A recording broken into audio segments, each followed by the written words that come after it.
Snip, snap, snip, snap. Liam Coen is not returning to the Buccaneers, but instead headed to Jacksonville. We discuss the impacts of that move and reveal our PrizePicks picks of the week on today's episode of Locked On Fantasy Football.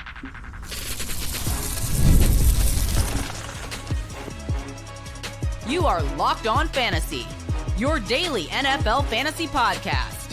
Part of the Locked On Podcast Network, your team every day. Welcome into the Locked On Fantasy Football Podcast. I'm one of your co-hosts, Michelle Magdziuk, and when I'm not doing this, I'm a researcher and fantasy analyst with NFL Network. And I'm your other co-host, Vinnie Iyer. When I'm not doing this, I'm writing about NFL fantasy and betting for sportingnews.com. Today's episode is brought to you by Gametime. Download the Gametime app, create an account, and use code LOCKEDONNFL for $20 off your first purchase. All right, we got some news about Liam Coen. Our last episode, we were like, yay, Liam Coen is staying with the Buccaneers. This is great for Baker. This is great for Bucky Irving. But now Baker Mayfield's going to have his 8th different offensive coordinator in 8 career seasons. Poor guy. But let's talk about how this impacts Jacksonville first, because he's headed to the Jaguars. And we were saying they really need to hire an offensive-minded head coach because they're paying Trevor Lawrence a lot of money. And he has not been up to par. Like, he is not worth $55 million a year, the performances he's putting out. Can Liam Coen fix Trevor Lawrence and make him a top, 8 quarterback in this league, and especially for like fantasy with how good Baker was in fantasy football this year? Yeah, I think the Jaguars saw what he did in another part of Florida. They said, hey, come on down. We've got a number 1 overall pick as well that needs some fixing. I guess Dave Canales is taken with Bryce Young, so they got to go Liam Coen, the next guy in line with the Buccaneers. So that's the hot job right now that can lead you to a head coach. Now, you look at Coen, I think he's going to put a lot of things that are going to help this offense. I mean, the downfield passing is going to be helpful, playing off the running game. You really shored up that Bucs running game, which was dead before, and the offensive line, he got the most out of that. So I think when you look at it, the weapons are there if they can get some health, right? I mean, you have Evan Ingram and Christian Kirk. They don't have to go out and get anyone there at those positions right now. You've got Brian Thomas Jr., an alpha that can take over. He has some Mike Evans potential, right? He's got some field stretching ability, can dominate people in the red zone. So he's going to be the clear alpha. I think he's going to be a huge beneficiary of what they're doing. Look, a lot of numbers came from Mac Jones and Brian Thomas Jr. down the stretch. So this is the main thing Trevor Lawrence has to do. I mean, Jones is a free agent. I don't think he'll be back necessarily here in this new offense. So it's all on Trevor Lawrence, right? He doesn't have to look on the shoulder. He's got to get healthy. I think they'll use his legs a little bit more. They did that well with Baker Mayfield, whether it's running or just extending plays and pushing things downfield. Lawrence is a terrific athlete. We know he's a plus athlete when compared to Mayfield, right? So when healthy. So all of these things are great news. Like all the parallels, Thomas and Evans, and then you got the other receivers, Kirk and Ingram, kind of like Chris Godwin in the slot and Cade Otton, but a little bit more athletic receiver that you have in Ingram, and Kirk maybe not as good as Godwin. So all those parallels are really good. Now the big question, Michelle, is what do we do with the running game? I think this actually favors probably Tank Bigsby more than Travis Etienne going forward. Yeah, it did seem like Liam Coen this year he wanted more of that main back. I know it was very split for a while, but I feel like he was leaning towards really getting Bucky Irving to be that lead back and not having to use multiple guys too much. So I do think it's not going to be a 50-50 split between Tank and Etienne. We'll see which one he leans towards. My question with Liam Coen is we really only got to see one. It was only 1 year of him as OC. And we already saw Baker Mayfield fix the year prior from Dave Canales, right? We already had a really good year from Baker Mayfield. So did Dave Canales was the one that fixed him, and then he just, kept building on that with Liam Coen because, with the Rams, we didn't get to see him do a whole lot when he was in his biggest role with the Rams was in 2022 when there really wasn't a quarterback there, right? So I don't know. Is Liam Coen ready to be a head coach? This seems like a very reactionary hire off of one, good year, but hopefully it ends up working out for Trevor Lawrence. I do think this makes Brian Thomas Jr. though, like a lock to go in top 2 rounds. Yeah. If he can do it with Press Taylor, who was a terrible play caller, right? With Mac Jones, with a bad Trevor Lawrence, like Brian Thomas Jr. just seems like such a lock to be a top, maybe even 15 overall pick this next year. going to be very excited about his next year's season. But for Baker Mayfield, Bucky Irving, Jalen McMillan, like I'm leaving Mike Evans out of this. It doesn't matter who his quarterback is. It doesn't matter who his OC is. He's going to get the 1,000 yards, and I guess maybe the touchdowns we could go up and down. But they're kind of in this position. I mean, they had Liam Coen, right? They were like, okay, we still have our OC. Now they're late to the OC interviewing process. Yeah. I will say the one guy I feel like they need to go out and get is Clint Kubiak. Offer him a really good offer that he can't refuse. I know he's been linked to the Jets job with Aaron Glenn there. But I do think Clint Kubiak showed something at the start of the year for the Saints last year. And then just guys got hurt. I mean, his quarterback got hurt. He didn't have any wide receivers. I don't think it's really fair he got fired from, or just not, he's not back with the Saints after 1 year of everyone hurt. I do think that'd be a really nice fit for Baker with his deep arm.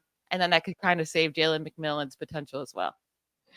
Yeah, I mean, you look at the Buccaneers, I mean, it's a tough position. I mean, they've had to transition quite a bit. I mean, they had Bruce Arians and Byron Leftwich, and then Tom Brady left, and now it's yet another adjustment for 2 years. They got Ken Allis from the Seahawks, and he didn't last. Liam Coen was most notably with the Rams, and then Kentucky there. So he has some Sean McVay experience. So do you tap into more of that McVay kind of tree? There's so many people out there that you can look at that have been associated with Sean McVay and keep it up and maybe keep some of the concepts similar. Or, like you said, go in a different direction here and maybe go to someone in the 49ers type system, right? I mean, they're all related. I'll say this, like what Kyle Shanahan do and what Sean McVay do. I think this is the premier type of offense you're looking for, that you can still have the basis of the run, but you can also throw downfield, spread the ball around. So these are the premier offenses. Now, you just don't want to get into a situation where there's nobody left where you feel as confident or they change kind of the direction totally what they do. Because, again, we did see Chris Godwin kind of benefit here because he was being used outside as a misfit. He went back to working the slot. Whatever you're doing here, it doesn't matter who the coordinator is. They just have to play to the strengths of the personnel that they have and not force things that aren't there with this group. And that's my one concern is when you get a new coordinator, you're a little bit worried, especially if he's a little bit older and he's been around. Like the young guys that are rising, I mean, we've seen it in the playoffs. All the young dudes that are calling plays or relatively young guys are going far in the playoffs, right? I mean, we have Joe Brady and Cliff Kingsbury right now as part of the mix. And so you need to have one of these guys. So I'm glad for the Jaguars, they didn't go back to an Urban Meyer experiment or trying to go with Doug Peterson. They needed to get a young offensive mind there. So it's a great hire for them. We'll see what the Bucs brain drain is. Like, if you're confident that Baker survived that transition, maybe Baker's just a good enough player where he's going to adjust and be okay with the next one. But again, and Baker's used to it at this point. It's every year. It's every year. That's one thing he does. He adapts. Yeah. That's why he's here at this point, where he's still starting in this league. So I think I'm a lot more worried, I'll say, for Jared Goff without Ben Johnson than Baker Mayfield without Liam Coen. Yeah, I'm with you there. All right, let's transition over to our DFS talk. We got into all of the players yesterday. We went through all the positions in both games and told you which players we like and don't like for DFS this week. But now we're going to get into our picks of the week like we do every Friday. If you do not play PrizePicks, Vinnie is going to let you know how here in just a moment. And then, of course, we will reveal our FanDuel lineups at the end of today's show. We're going to take a quick break and then get to it. As Michelle teased, we'll have our PrizePicks picks of the week coming up right after this break. And look, this is your way to get into it right now because it's playoff time. And look, we only have 3 more games left for the NFL until we have to wait till next year. But you do have other sports you can check out. But you want to make the most of these final weeks of NFL action. That's where PrizePicks comes in. If you love football and want a chance to win real money while watching the games, PrizePicks is the place for you. It's the best way to turn your sports opinions into cash with daily fantasy player projections. With PrizePicks, you simply pick more or less on player stats. That includes total passing yards, rushing touchdowns, receiving yards, all that good stuff. And we'll always go more here because we're a fantasy show, but you can always go less. See if you don't like a particular matchup, go less for that player. And you can get a shot to win up to 1,000 times your money. You can make your picks in less than 60 seconds. And whether you're looking for a flex play to boost your payout or want to cash out quickly, PrizePicks has got you covered with more than 10 million members and billions in winnings. It's clear that people love PrizePicks. And check it out. We've been playing and telling you how to play it for a while here.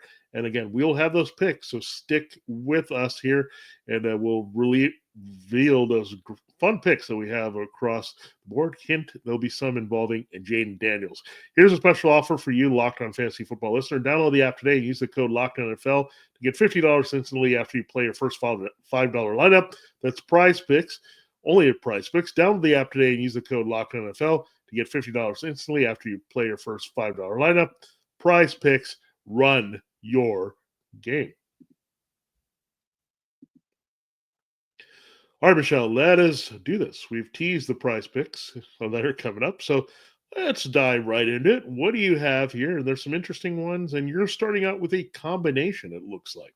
Yeah, I'm going to do the combo. I was going to actually do these two guys separately, and I decided why not just put them together. They have a combo here for Travis Kelce plus Khalil Shakir to have more than 124.5 receiving yards combined. And I like both this week, and this kind of gives me a little bit of leeway where I don't have to rely on one guy too much. I mean, this is about 62 yards a piece they need to get. And I'm really hoping here Travis Kelce is going to be a big chunk of this, right? Because he has been. Over the last 4 postseasons, Kelce has averaged 94 receiving yards per game. He's had at least 70 receiving yards in 14 straight playoff games, 116, 93, and 117 receiving yards in his last 3 playoff games. The two just last week combined for 184 receiving yards together, despite Josh Allen only throwing for 127 passing yards. Shakir had 67, so over the amount he needs to hit his half, right? But again, I'm expecting Kelce to get at least 70 here, so that means Shakir only needs 55. But Shakir also, even in the wild card round, hit 61 against a tough Broncos defense. So I like them combined, and it just gives me kind of that insurance where if Kelce goes off for 100 yards like he does regularly in the playoffs, then like Shakir has to do basically nothing. Yeah, Travis Kelce came through for you a couple weeks ago against the Texans where you had him and Dalton Schultz, and Kelce did all the work pretty much, and Dalton Schultz just did enough to help you. So this is a good way to look at it. That's a great perspective on PrizePicks where you can do that and get those combos. So look a little deeper because you can find those. And I will have one that I'll reveal in a couple picks. But my first pick is Terry McLaurin, more than 66.5 receiving yards against the Eagles. Now, the first game was brutal in this matchup. He basically disappeared, and it was odd because of all the teams in the league and in the division, Terry McLaurin has the best success against the Eagles. Then he showed up in the second game, was Terry McLaurin making the big plays downfield, scoring, right? So scoring is not a part of this one, but when you look at it, Quinyon Mitchell's coming in a little bit banged up. He's a rookie. He's played really well. He's one of the finalists here for Defensive Rookie of the Year, along with his teammate Cooper DeJean, but DeJean plays a slot. Mitchell's a rookie. Darius Slay could be on the other side to try to slow down Dimey Brown. They might not flip them too much here. So when you look at that, they're going to get Terry McLaurin the ball in this game. They need to get him the ball. And it's a little bit different because they throw to him when he's covered. So Jayden Daniels is going to take his shots and his targets.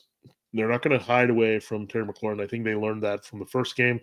The games that they don't get him involved, they typically lose. So you got to take shots to him. He's good enough to do this. So I love it. 66.5. It's still manageable. It's a little bit better than like forcing myself into A.J. Brown or Devonta Smith in this particular game. Yeah, I mean, Terry McLaurin definitely has to be the guy this week among the wide receivers where you feel best about. There's not a lot of elite wide receivers here. I mean, normally you'd say A.J. Brown, but with what he hasn't been doing in the playoffs, Terry McLaurin's really that guy that you expect to have the biggest week this weekend among the wide receivers. Now, I'm going with Saquon Barkley, and his number is high. It's more than 21 fantasy points. And I'm taking the more. I think he's going to be awesome in this game. And this is full PPR, so you do get a full point per reception. So that's, if he gets 2 or he had 4 receptions last week, that just kind of just easy points there. But he had 39.2 points last week and against the Rams. Against the Commanders this year, he had 33.8 and 27 fantasy points in those 2 games. He has hit at least 23 fantasy points in 4 of his last 5 games against the Commanders. The one he didn't, he had 19 points, so just barely didn't make this number. And then you add in Jalen Hurts' knee injury, right? Because always the biggest thing is, if they get to the 1 yard line, they're going to do the tush push, and Saquon Barkley's not going to get his opportunity. But if they're worried about that and not doing the tush push around the goal line and just saying, Barkley, get us in, that just gives him more goal line opportunity. So Barkley, more than 21 fantasy points. I'm taking that. I like it. And I'm going to bring it all together here and bridge it to not only this pick, but your pick coming up here. I'm going with a combo on the ground. So you went with the combo in receiving yards in the Bills-Chiefs game. I'm going with a rushing combo in the Commanders-Eagles game. Saquon Barkley, yeah, he's capable of doing this all by himself, folks. 183.5 rushing yards. He just had 205. He exploded in 2 games against the Commanders, well over 150. And so he can make it a lot easier for this combination because I have Jayden Daniels at 183.5 with Saquon. So the first game, Jayden Daniels didn't run effectively, didn't have a lot, much like Terry McLaurin disappearing. Second game, he got going and got well over 70 yards there, got to 81 yards, I believe, in that second matchup. So when you look at that, we're in business here, right? I mean, we expect Saquon to hit the century mark easily, blow past in this game. The Commanders' run defense is not very good. As Michelle mentioned, Hurts is not going to run that much in this game. He's just not, because the knee is real. And then you look at Saquon Barkley, feed him. That's how they've been winning. That's how they beat the Packers. That's how they beat the Rams. This should be a little bit more of a high-scoring game. So they need more out of Barkley. I don't think they're going to shy away from his 25 to 30 touch volume, right? It's not going to go away. So Barkley, they ride him. If he gets 100, I even feel good about it that Jayden Daniels could have a big game. So I love that combination this week on the ground. I gave you my quarterback running, but I just combined it with Barkley because why not? Let's get an extra boost here. Yeah, it gives you that insurance. You get your quarterback running, and then also, Saquon could hit that by himself because he's done it many times this year, including last week. Now, I'm going to go with Jayden Daniels more than 1.5 passing touchdowns. It's a demon pick. And I had this last week, right? It was 1.5 passing touchdowns, demon pick. A demon pick means you get more money if he makes the 2 passing touchdowns. And guess what? He did last week, so he would have won you more money. But he's had at least 2 passing touchdowns in each of his last 7 full games played. He had a career high 5 passing touchdowns in his last game against the Eagles. Stafford last week threw 2 passing touchdowns in Philadelphia in heavy snow, right? Like it was a heavy snow game where no one could hold on to the ball. He still threw 2 touchdowns in that game. I was looking at, because, the Eagles have been a very good defense, good pass defense, and all of the stuff since their week 6 bye, but they really haven't played many good quarterbacks at all. And then I'm looking at the quarterbacks who haven't hit the 2 touchdowns since week 12 against the Eagles, and it's Bryce Young, Russell Wilson, Cooper Rush, Drew Lock, Jordan Love, who hasn't been throwing touchdowns either. And the guys who they've played, and Stafford twice threw 2 touchdowns in both the games against him. Lamar Jackson had 2, and then Jayden Daniels had 5. So I'm not worried about this. I think he throws 2 in this game. Yeah, you're right about the Eagles defense. They've been really good, but they have some cracks too. I mean, you can run on them a little bit, which opens up the passing game for the Commanders. Look, Cooper DeJean and Quinyon Mitchell are rookies, and you have Zach Bond, who's pretty good at covering in the middle of the field, but there's still some inexperience there that you can maybe exploit, and the Commanders are well designed offense. So I think that's going to be good for Jayden Daniels. And again, Daniels rushing or passing, we like him quite a bit in this game. Now I'll go back to the Bills-Chiefs game. Michelle started with a pick from that, but I'll go to the microscopic pick of the week, if you want to call it. I'm doing Xavier Worthy more than 3.5 rushing yards. Yeah, 3.5. It seems like a tricky number, right? He's a wide receiver, but he had 7 in the last game. Or you look at him, I think they have to get him involved in the running game. Kareem Hunt and Isaiah Pacheco are not going to get it done. They need to get Worthy involved. The Bills linebackers are rather aggressive. They need to keep them a little bit at bay, have Matt Milano go in a different direction, misdirection play. So Xavier Worthy would be it. His speed can really cause those linebackers problems. So I think Andy Reid is going to try to unleash Worthy in this game. He's one guy that can create mismatches if he gets the ball in open field, and the way to do that is to hand him the ball. So, look, just get him 1 rushing attempt. I'll take it any time in the game. I'm guaranteeing he's going to get that if he gets 1 rushing attempt, and I feel good about getting that attempt. Yeah, they're going to have to get him involved. So I like this 3.5 rushing yards. You can be in the fourth quarter, late in the fourth quarter, and still hit it. So we do love these small bets like that. All right, let's move to our FanDuel lineups. Again, yesterday's show, we went through all the guys we like and don't like for DFS and our FanDuel prices. So we're going to put it all together here, talk about our lineups and how we created it. And it's going to be a lot of the guys we already talked about, but that's the point. We really like them this week. We'll get to that right after the break. This episode of Locked On Fantasy Football is brought to you by the Gametime app. Buying tickets to your favorite event should not be stressful. Gametime is the fast and easy way to buy tickets for all the sports, music, comedy, and theater near you. With killer deals on last-minute tickets and their best price guarantee, you can stop stressing over the tickets and start getting hyped for the fun that you'll have. It is the fastest-growing ticketing app in the country for a reason. You get a panorama view of your seat before you buy, so you know exactly what to expect when you arrive. You can buy tickets in a matter of seconds, 2 taps, and you're set. And they have the best ticket coverage in the business in case anything goes wrong. They have event cancellation protection, 24-hour return guarantees, and even job loss assurance. You get to take the worries and the guessing work out of buying tickets with Gametime. All you have to do is download the Gametime app, create an account, and use code LOCKEDONNFL for $20 off your first purchase. Terms do apply. Again, redeem code LOCKEDONNFL. That's LOCKEDON NFL for $20 off. Download Gametime today. What time is it? Game time. This episode of Locked On Fantasy Football is also brought to you by LinkedIn Jobs. Growing your small business in 2025 comes down to how well you can hire. And let's face it, better hires start with smarter insights. That's where LinkedIn comes in. With the strongest hiring data available, LinkedIn helps you identify the right candidates, giving you the confidence to make the best decisions for your business. LinkedIn is very helpful in any organization. I've used it myself from both sides, and I tell you, it's a game changer when it comes to hiring and finding the right fit for your organization. Small businesses, we know, are wearing so many hats, so every hire is critical.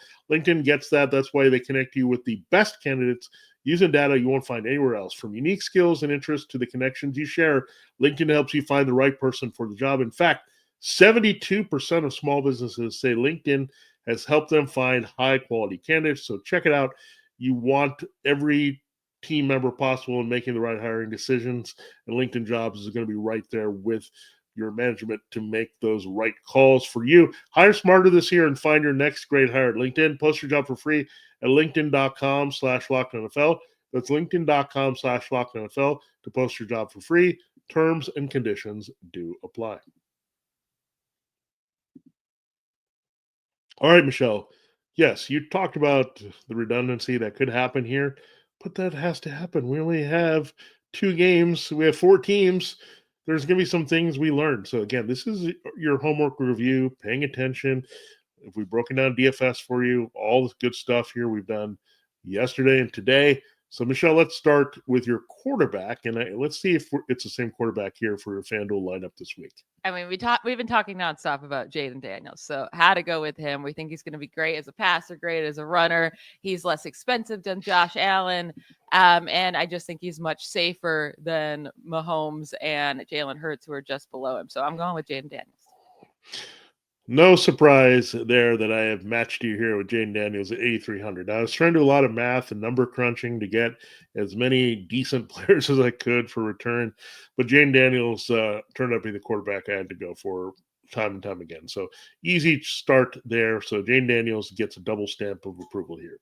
So I'll say the 3 guys I needed in my lineups, and then I built my lineup around that, was Jayden Daniels, Saquon Barkley, who's the most expensive guy in the slate at 9,800, but I mean, I'm expecting 30 fantasy points from him. Yeah. So I'm fine with that. And then Travis Kelce in my flex, not in my tight end spot at 6,800. So those are the 3 guys I wanted. I got them in here, and I'm going to build around those. So who are your running backs? Because I just said I had Saquon, but you can reveal yours. Yeah, I have Saquon Barkley, and I did also, let's go ahead and say I have Kelce. I did not put him in the flex. I put him straight up at tight end, Michelle. I didn't want to mess around with it and give me a little bit more flexibility for flex, so I did have that. But my second running back, again, maybe I'm going a little all in on the Commanders running game in this one, but Brian Robinson Jr., the Eagles have given up some good production here to Josh Jacobs and Kyren Williams the past couple of weeks. Byron Robinson looked really good in Detroit last week, and he was cheaper.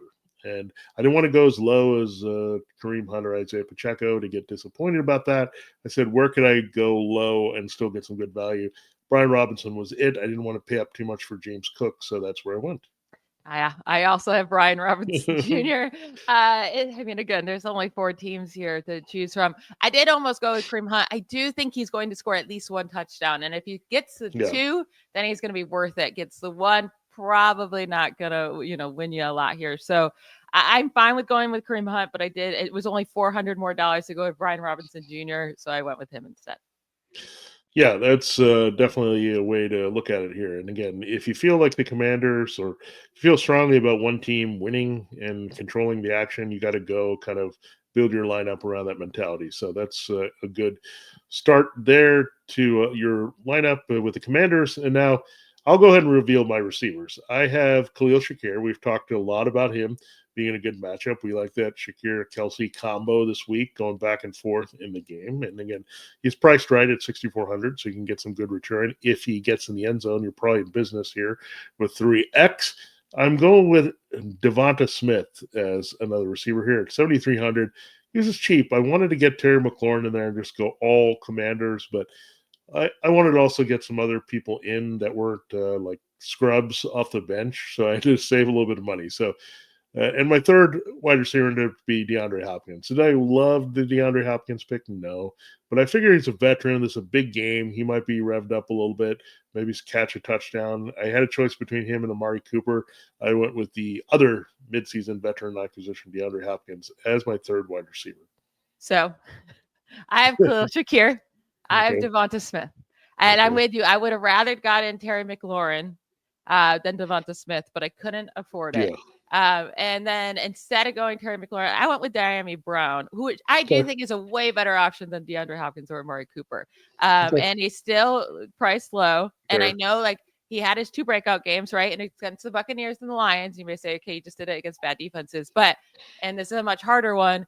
But if we think Jayden Daniels is going to have a good game, I do think he's going to need a second receiver here. And Diami Brown has really shown to be a reliable guy. He was on the field for 83% of snaps last week. So they're getting him on the field more too. So I went with Diami Brown. It's not like I think he's going to have a 3rd straight game for sure. Great in a row. But in terms of his cost and my options, I thought Diami Brown was the best option there. Yeah, and you're just looking for, again, 3X. How can you get it from that value? If you get 3X across the board, you're in business, right? I mean, given the salary, that you're probably looking good, at least in cash game format, to get some money there. So I do like that. That just leaves, I guess, your tight end and my flex.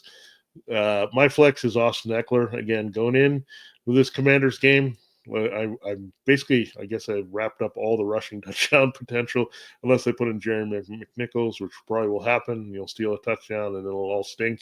But I'm going with Eckler. He has had some good games. He was very involved in the previous Eagles game. I get Zach Mom's a very good cover guy, but it's more on tight ends. I think Zach Ertz might have a little bit of difficulty in the middle of the field. Eckler, however, you can swing him out of the backfield, get him even before the coverage goes, and kind of be an extension of the running game. So I do like Eckler quite a bit. He can be an X-factor difference maker in this game straight up to win it for the Commanders. So I do like him quite a bit, and a good price here. I could afford him behind Brian Robinson Jr. So basically, I'm investing a lot in the Commanders backfield this week. Yeah. So the reason I wanted Kelce in my flex is because the tight ends are pretty cheap, and either if you want with Goddard or Ertz, and I'm fine with either of them. And Kelce is cheap for a flex, right? But he was a very expensive tight end. I mean, I get it's the same price no matter what, but there's not a lot of flexes I wanted. I mean, it was literally like Saquon Barkley, and the next guy I would want in a flex is Kelce right behind Barkley. So I thought his price at the 6th highest cost of a flex was too fantastic to miss out on. That's why I went with Kelce.